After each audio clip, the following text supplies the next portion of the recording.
படைப்புலகில் அசலும் நகலும் தவிர்க்க முடியாதவை. இது அசல். இறைவனிடம் கையேந்துங்கள், அவன் இல்லை என்று சொல்வதில்லை.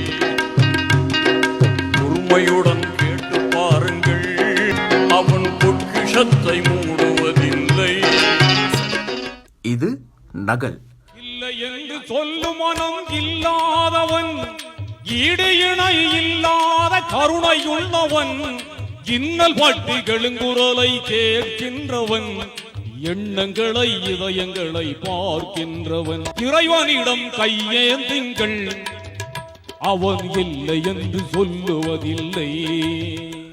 அசலாக ரசிக மனங்களில் நீங்க இடம் பிடித்தவர் இசைமுரசு நாகூர் அனிஃபா. நகலாக இசை விருந்து படித்துக் கொண்டிருப்பவர் இலங்கை மருதுமுனை கமால். இரு கண்களால் அதன் புதை விளையாடி வந்தனர், இல்லத்தின் முன்பிலாலை கண்டு இதயம் பூத்தனர். இத்தனை நாளாய் நீர் எங்கே சென்றீர் என்று கேட்டனர். படிமீதி எங்கள் பாட்டனார்பின் தாயும் மௌத்தானார்.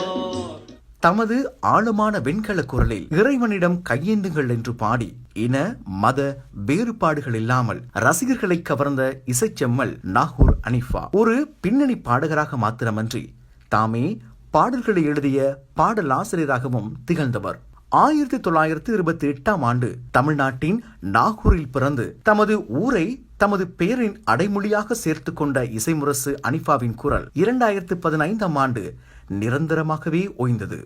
பெரியார் பிலாலின் தியாக வாழ்க்கை கூறுவேணிதோ, பிரியாத அன்பு பூண்டனர் பெருமானார் மீதிலே, நபி பெருமானார் மீதிலே. அந்த குரலின் இனிமையை மீண்டும் ரசிகர்களின் செவிவழியே கொண்டு வந்து இதயத்தின் இடைவெளியை நிரப்பிய பெருமை இலங்கையைச் சேர்ந்த மருதுமுனை கமாலையே சாரும். பெரியார் பிலாலின் தியாக வாழ்க்கை கூறுவேனிதோ, பெரியார் பிலாலின் தியாக வாழ்க்கை கூறுவேனிதோ, பிரியாத அன்பு பூண்டனர் பெருமானார் மீதிலே, நபி பெருமானார் மீதிலே. குரலில் மாத்திரமன்றி உருவத்திலும் ஒற்றுமையை கொண்டிருக்கும் இலங்கை பாடகர் நாகூர் அனிஃபாவின் மறைவால் ஏற்பட்ட இடைவெளியை அவரது பாடல்கள் மூலம் நிரப்பி வருகின்றார். நான் இந்தியாவிலையும் போய் பாடினேன். இந்தியாவிலும் பாடும்போது நாகூர் அனிஃபா அவர் மரணிக்கவில்லை, அவரை எங்களுக்கு ஞாபகப்படுத்துவதற்காக நீங்கள் வந்திருக்கிறீர்கள் என்று நிறைய இந்தியா ரசிகர்கள் என்னிடம் சொன்னார்கள்.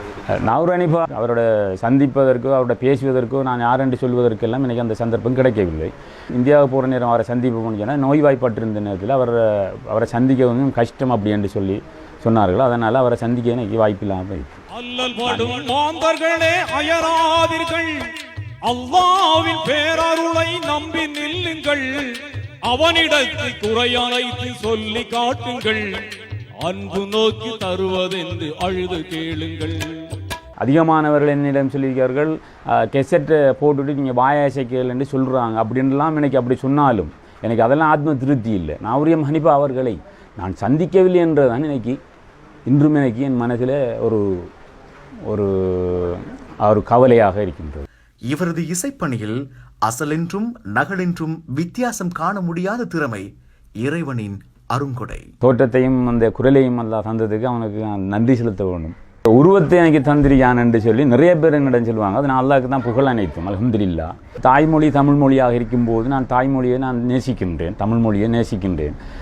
இன்பத்தமிழ் எங்கள் மொழியாகும், இஸ்லாம் எங்கள் வழியாகும் என்று சொல்லி நாகூர் அனிஃபா அவர்களும் பாடியிருக்கின்றார். பாசத்தோடு யாவரையும் பார்க்கின்றவன், பாவங்களை பார்வையினால் மாய்க்கின்றவன், அல்லல் படும் மாந்தர்களே அயராதீர்கள், அல்லாஹ்வின் பேரருளை நம்பி நில்லுங்கள், அவனிடத்தை குறையனைத்து சொல்லி காட்டுங்கள், அன்பு நோக்கி தருவதென்று அழுது கேளுங்கள்.